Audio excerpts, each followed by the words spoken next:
Hey, welcome to the Circle of Heka. I'm Lady Amaris. So working with herbs.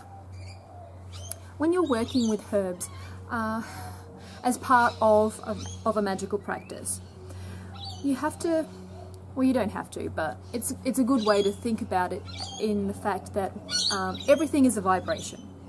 Everything vibrates at different rates. So in order to be in this physical plane, everyone and everything is vibrating at a certain rate or a certain frequency, and which means that we can experience things as solid because they are vibrating at a certain rate, the rate of solidity, and other things vibrate at different rates.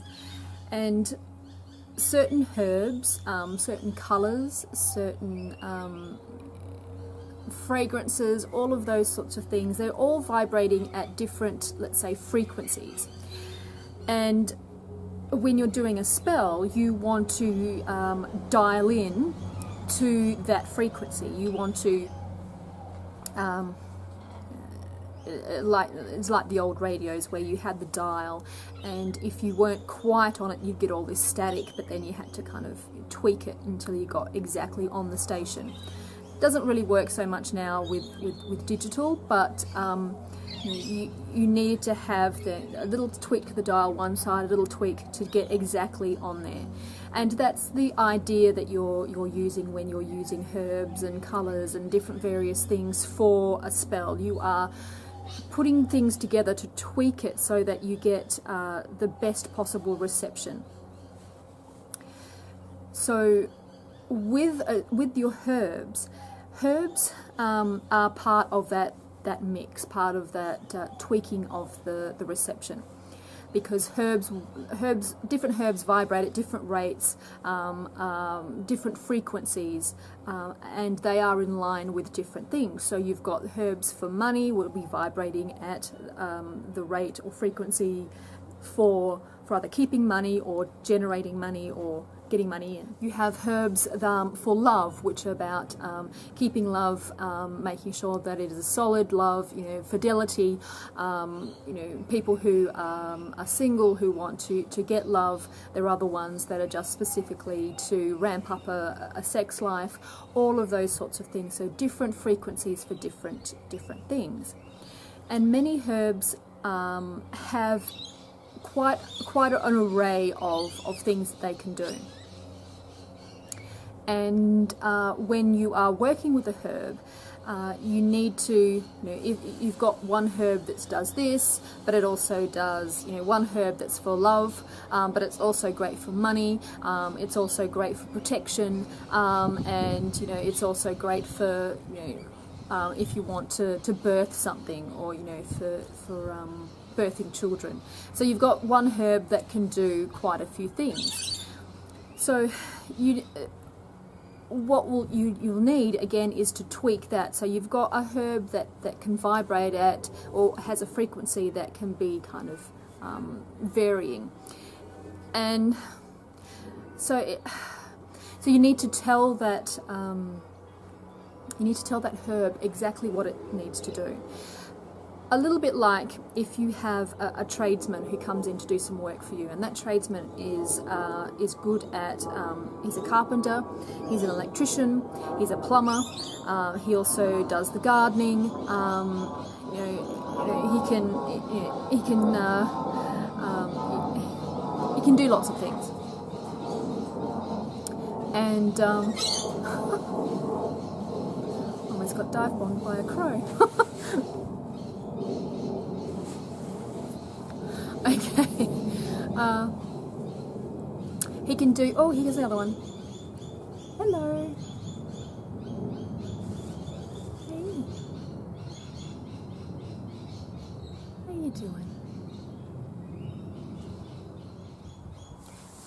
Sorry about that, just talking to the crows. I have two crows that have been hanging around for a little while now. They like to hang out in the tree just where I live. So so you have so the tradesman can do quite a few different things.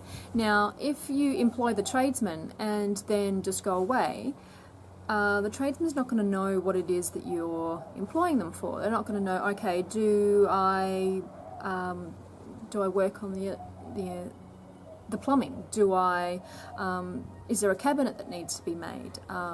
Do I need to work on some of the electrical devices within the home? They don't know what to do, so you need to tell them what they need to do. I'm employing you for this, this, and this. It's the same as a herb. You need to tell them what it is that you want to do. You need to connect with them and charge them or program them to say what it is that you require. And it's kind of like if you think about DNA. I'm going all over the place, but hopefully it makes sense.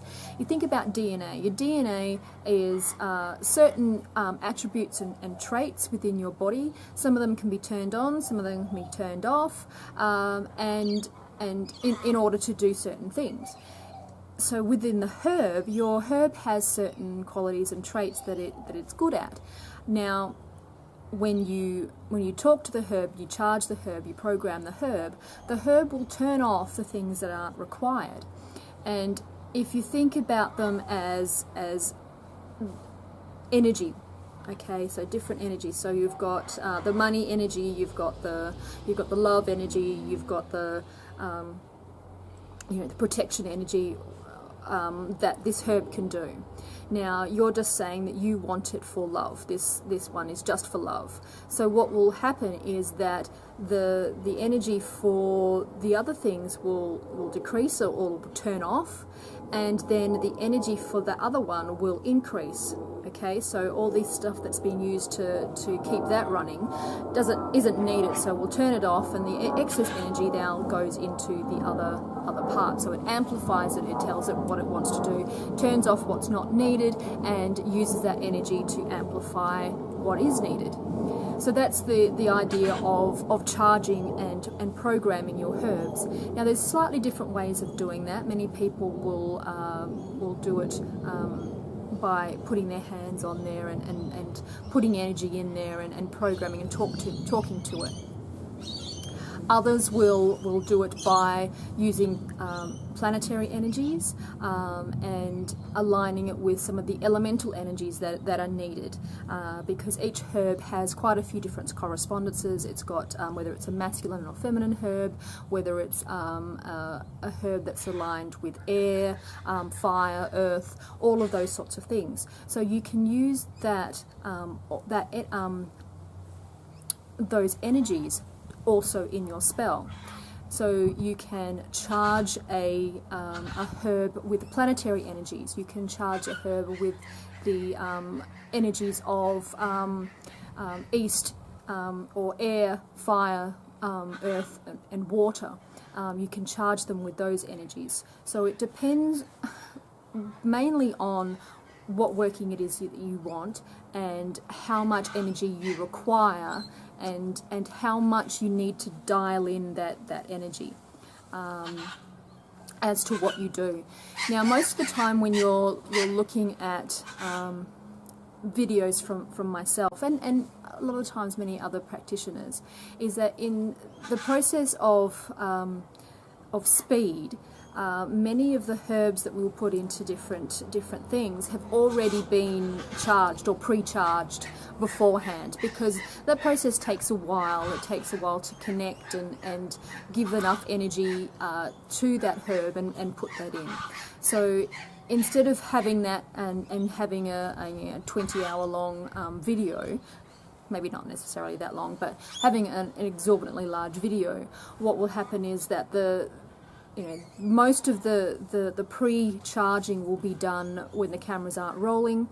Then during the spell creation, going through it, then you would have either they would just put them together and tell you what it is that they're doing, or they will do a little bit more of a charge just to give it that little bit extra. But the main amount has been done off camera. So there is sometimes this misconception that You just need to put all these herbs together, just go bang, bang, bang, bang, bang, bang, shift it up, and you're done. You don't need to do any of the other work behind the scenes. And that's a lot of the things that happen with witchcraft. It's those things that happen behind the scenes that you don't necessarily see. The things that aren't talked about in the spell books. It's the things that aren't shown in a video. You know, a 10-minute video isn't going to be able to show you everything in the construction of a spell. So just keep that in mind, of really connecting with a herb and charging that herb before you use it. Using some of these spell things that you see on the internet and in spell books as guides, but understand that you have to really connect and put your energy and your visualization in there to talk to the energies of these herbs. And let them understand what it is that you want, so that they can dial in to the correct energy that you need, so that you can bring them all together and really focus in and get that vibration humming, let's say. So yeah, I hope that helped, and merry meet, merry part, and merry meet again. Blessed be. If you like this video and want to see more, please click on the links provided. If you think this witchcraft thing may be for you, please subscribe. Blessed be.